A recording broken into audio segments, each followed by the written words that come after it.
మా నాన్న అతి దారుణంగా మా తాతని చూసే ట్రీట్మెంట్ చూస్తుంటే భయం వేస్తుంది, బాధేస్తుంది. ఫ్యూచర్లో నేను కూడా ఇలా చేయాల్సి వస్తుందేమో అన్న ఫీల్ వస్తుంది అని చెప్పేసి ఆ 8-9 సంవత్సరాల గ్రాండ్ సన్ ఈ షోకి ఒక వాయిస్ ఓవర్ పంపారు.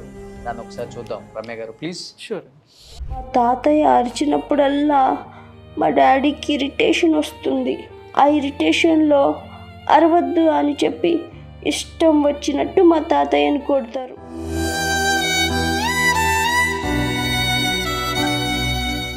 కొట్టిన తర్వాత మా తాతయ్య ఏం మాట్లాడు, ఏడుస్తూ పడుకుంటాడు.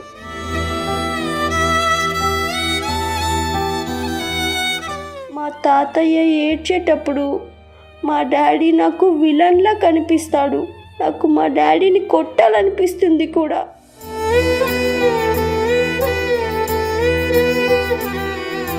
మా తాతయ్యని మా డాడీ కొట్టకుండా ఉండాలంటే నేనేం చేయాలి?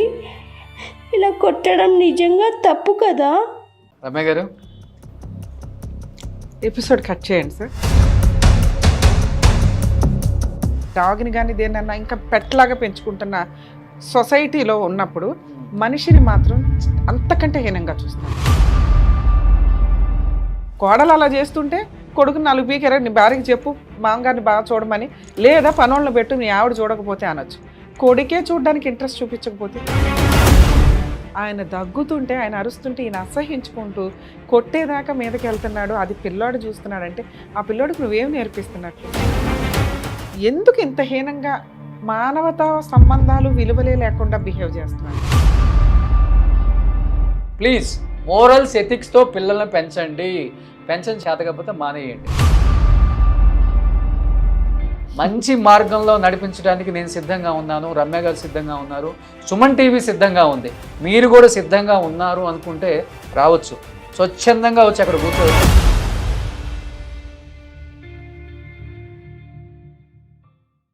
Hi hello, welcome to Suman TV, welcome to our show family values.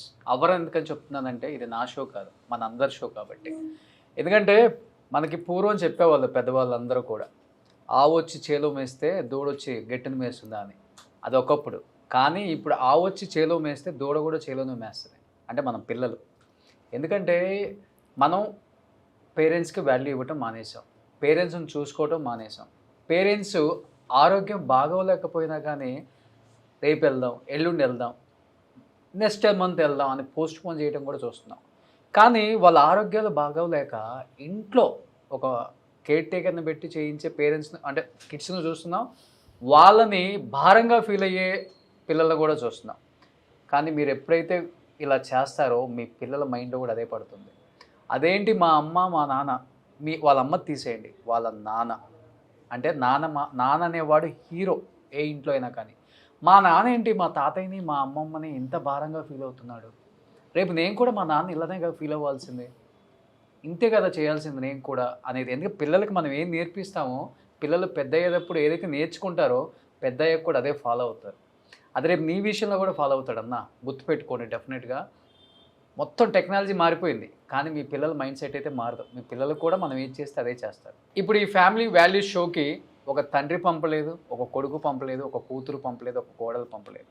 మా నాన్న అతి దారుణంగా మా తాతని చూసే ట్రీట్మెంట్ చూస్తుంటే భయం వేస్తుంది, బాధేస్తుంది. ఫ్యూచర్లో నేను కూడా ఇలా చేయాల్సి వస్తుందేమో అన్న ఫీల్ వస్తుంది అని చెప్పేసి ఆ 8-9 సంవత్సరాల గ్రాండ్ సన్ ఈ షోకి ఒక వాయిస్ ఓవర్ పంపారు.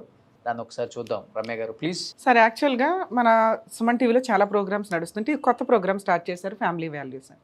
సుమన్ గారిని అడిగితే, సార్ ఎందుకు సార్ ఆల్రెడీ ఎక్కడ అంటే, మేడం మనం సర్వీస్ చేయటం వేరు, మనం సలహాలు ఇవ్వటం వేరు, వాళ్ళ ప్రాబ్లమ్ని వాళ్ళే సాల్వ్ చేసుకోవడానికి ఒక హాట్ సీట్లో కూర్చొని వాళ్ళ వాయిస్ రేస్ చేస్తే ఎలా ఉంటుంది. అవును. సో ఇక్కడ ఈ ప్రోగ్రామ్ యొక్క ముఖ్య ఉద్దేశం మేము టీమ్గా మీ వెనకాల ఉండడమే కాదండి, మీ ప్రాబ్లమ్ని సాల్వ్ చేసుకోవడానికి మిమ్మల్నే ఒక ఆయుధంగా రెడీ చేయటమే ఫ్యామిలీ వాల్యూస్ యొక్క ముఖ్య ఉద్దేశం. ఈ ప్రోగ్రాంలో మీరు వచ్చి ఈ సీట్లో కూర్చొని ఈ ప్రాబ్లమ్ని ఎట్లా సాల్వ్ చేయాలనుకుంటున్నారో మీ వాయిస్ రూపంలో మీరు చెప్తే మా వంతు ప్రయత్నంగా మేము హెల్ప్ అయితే చేస్తాం.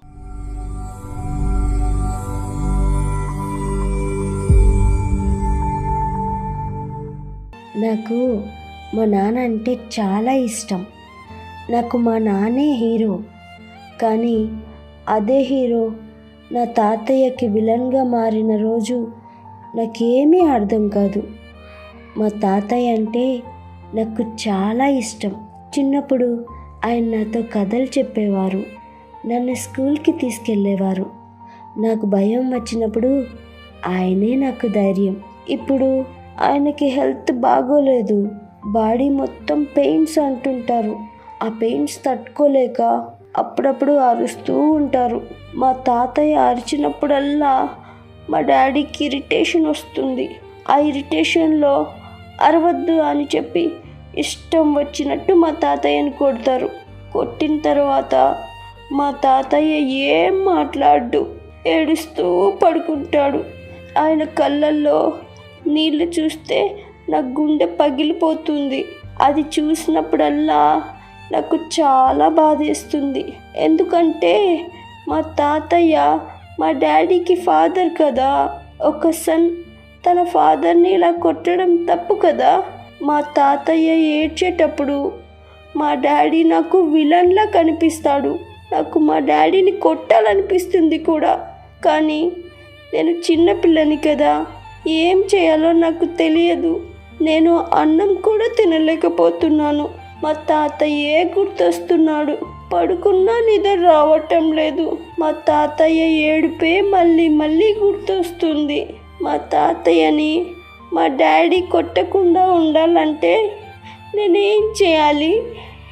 ఇలా కొట్టడం నిజంగా తప్పు కదా. రమ్య గారు, ఇలాంటివి చూస్తున్నప్పుడు ఇంకా మానవత్వం మిగిలింది పిల్లల రూపంలో, కొంతమంది పిల్లల రూపంలో. ఎందుకంటేనండి ఆ పిల్లోడు పంపించింది నిజంగా రియల్ వాయిస్ నేను విన్నప్పుడు చాలా బాధ అనిపించింది నాకు. ఈ వీడియో రూపంలో చూసినప్పుడు ఏమనిపించింది మేడం? ఎపిసోడ్ కట్ చేయండి సార్. ఆ పిల్లాడి వాయిస్ విని దయచేసి వాళ్ళ ఇంటికి వెళ్దాం. ఎందుకంటే మన షోనే ఫ్యామిలీ వాల్యూస్. అవును. ఆ అబ్బాయికి సుమన్ టీవీ ఒకటి ఉంది అని తెలిసింది చూసారా, అందుకు చాలా హ్యాపీగా ఉంది. అక్కడ పలానా వాళ్ళ దగ్గరికి వెళ్తే నా వాయిస్ 10 మందికి తెలుస్తుంది, నా సమస్యకు ఒక పరిష్కారం వస్తుంది అని. వాడి మనసుకి ఏం తెలుసు, ఎక్కడికి వెళ్ళాలో తెలియదు, ఎవరికి చెప్పాలో తెలియదు. అమ్మా నాన్న మీద కంప్లైంట్. ఇది నాన్న మీద ఎవరన్నా కంప్లైంట్ ఇవ్వగలమా? ఇంత చిన్నపిల్లలు. ఈ రోజున చిన్నపిల్లలు ఎంత షార్ప్ ఉన్నారు సార్. వరస్ట్ ఆఫ్ వరస్ట్ ఫ్యామిలీలో ఒక సూపర్ కిడ్ పెరుగుతున్నట్టు లెక్క. ఎందుకంటే తల్లిదండ్రులకి మోరల్ వాల్యూసే లేవు. పేరెంట్స్ని, మెయిన్గా లేడీస్ ఒకవేళ మంచాన్ని ఉంటే కనుక ఇంకా హీనంగా చూస్తారు. ఇంకా జెంట్స్ని అయితే అంతే, ఎందుకంటే ఇంకా వాళ్ళ వల్ల ఉపయోగమే లేదు.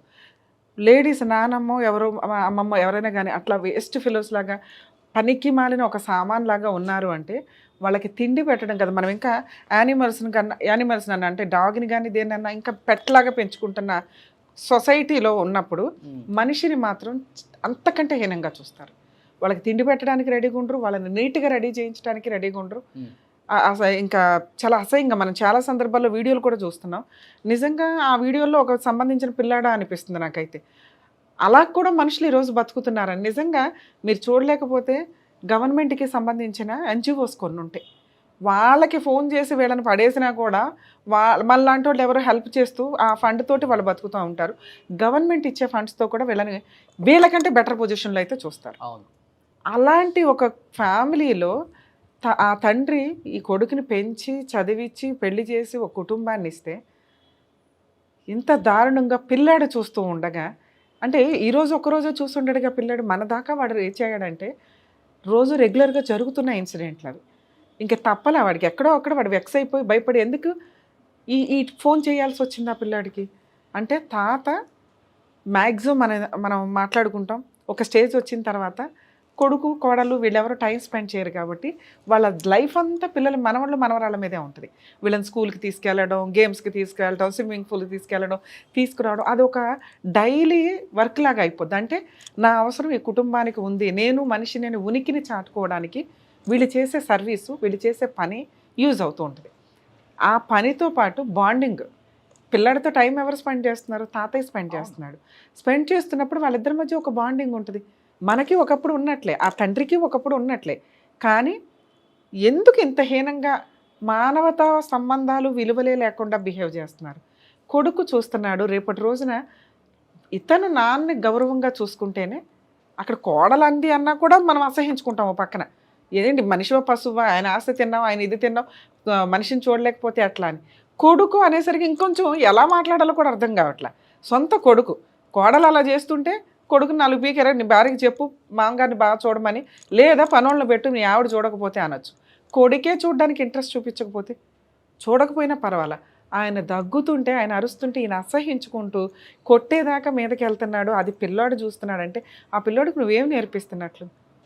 మనం కూర్చొని మాట్లాడుకోవాలా సార్? మనం ఖచ్చితంగా ఆ పిల్లోడితో మాట్లాడాలి, ఫోన్ కాల్లో కానీ లేదా డైరెక్ట్. ఎందుకంటే ఫోన్ కాల్లో మాట్లాడితే మళ్ళీ వాళ్ళకే తెలుస్తుంది. ఈ రోజున టెక్నాలజీ వల్ల ఆ పిల్లోడు ఏదో ఒక డేర్ స్టెప్ వేసేసాడు, మేబీ ఎంతమంది ఇళ్లలో ఇది జరుగుతుందో మనకు తెలియదు కదా. ఇలాంటిది నిజంగా అవుట్పుట్ తీసుకొస్తే కనుక సచ్చినట్లు అట్లాంటి తండ్రులు నోరు మూసుకుంటారు. నిజంగా ఎవరైనా ఇట్లాంటివి ఉంటే దయచేసి మా ప్రోగ్రామ్కి కింద కామెంట్స్ రూపంలో పంపించండి, లేదా ఆడియో పంపించినా కూడా మేము రియాక్ట్ అవుతాం. రోషన్ గారు ఊరుకోరు, సుమన్ టీవీ ఊరుకోదు, సుమన్ గారు అసలు ఊరుకోరు. ఎందుకంటే మోరల్ వాల్యూస్కి, ఫ్యామిలీ వాల్యూస్కి ఎంతో కొంత మనవంతు ప్రయత్నం మనం చెయ్యాలన్న ఉద్దేశంతో ఈ ప్రోగ్రామ్ని ముందుకు తీసుకొని వెళ్తున్నాం. సరే, ఈ కేసులో తండ్రి పరిస్థితి ఏంటని మనం ఒకసారి చూడాలి. ఎందుకంటే ప్రాక్టికల్గా ఏదో పిల్లోడు వాయిస్ వినేసి మనం మాట్లాడడానికి, పిల్లోడు చూసింది నిజం. నిజానికి బ్యాక్గ్రౌండ్ ఏంటి?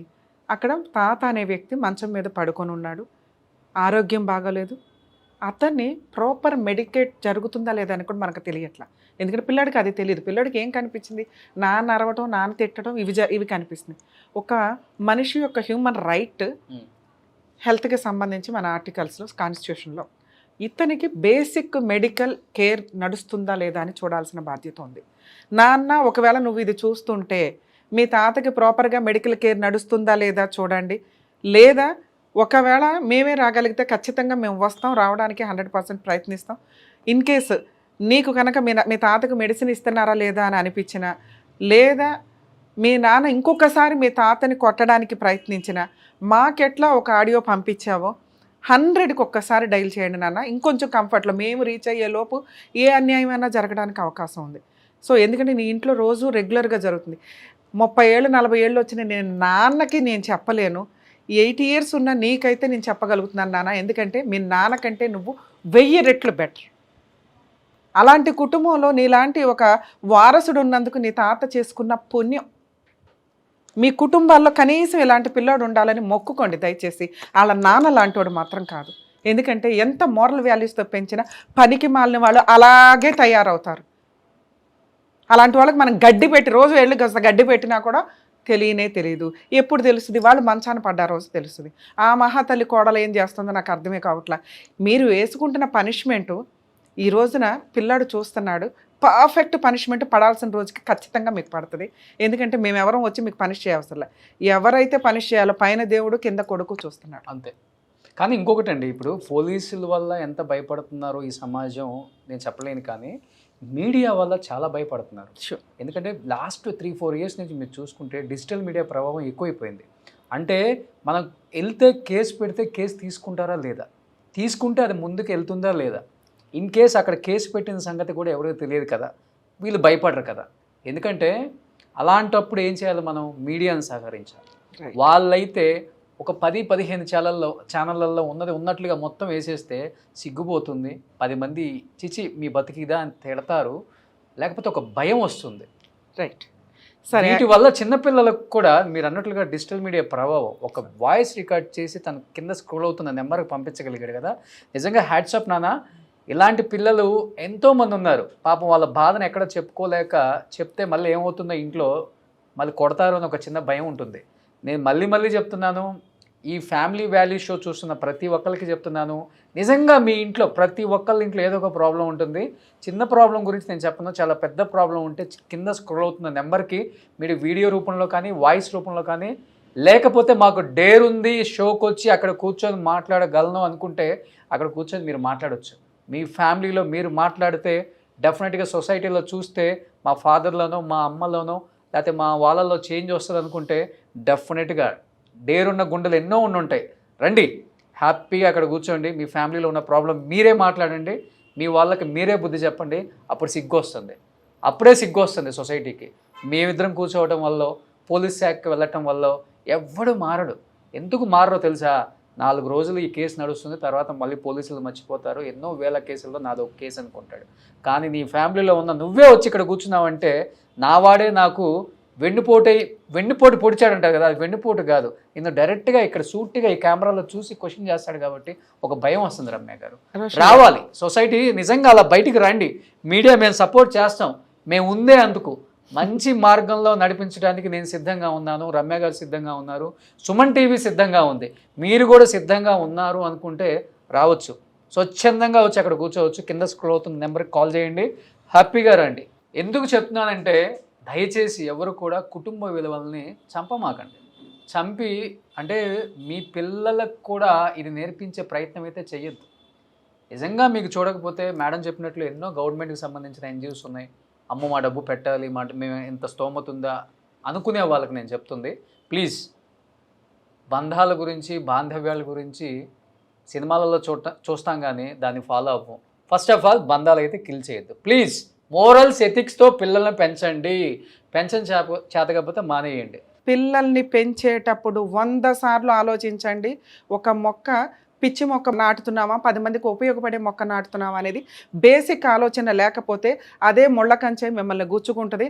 ఆ తండ్రి తస్మాత్ జాగ్రత్త. థ్యాంక్ యూ రమ్య గారు, Thank you, thank you sir. So Thank much అండి.